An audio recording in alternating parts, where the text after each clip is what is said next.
d'un système qui est là. C'était une tentative de forcing qui n'a pas marché pour ses opposants.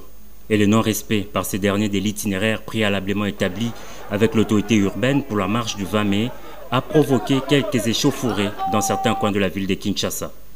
Au nombre des victimes figurent près d'une vingtaine de policiers et un mineur dont la brutalité dans l'opération de maîtrise a été unanimement condamnée. C'est pour leur apporter un réconfort moral que le président de la République, Félix Antoine Tshisekedi Tshilombo, a fait la ronde ce lundi des centres hospitaliers ayant reçu ce malade. Le chef de l'État a visité en premier le jeune Roger Massassou, interné à la clinique Promédis du quartier des Bonhommes, à la suite de son interpellation brutale.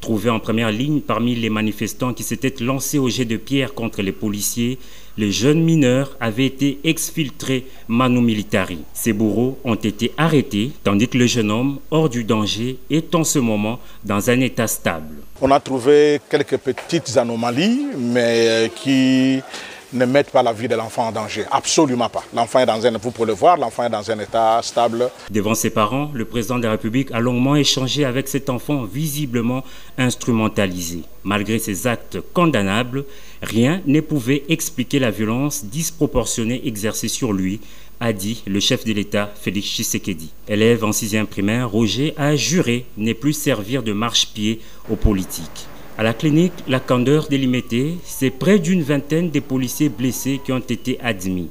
Les blessés légers sont sortis d'hôpital ce lundi matin, tandis que d'autres portent encore des symptômes de traumatisme. Malgré leur état relativement stable, ils attendent des examens approfondis.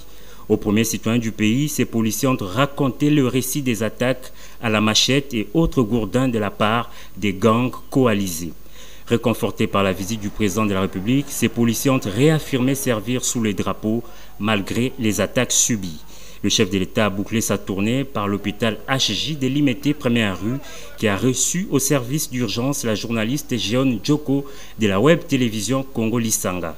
Elle était prise en étau par deux gangs qui voulaient lui ravir son matériel de travail.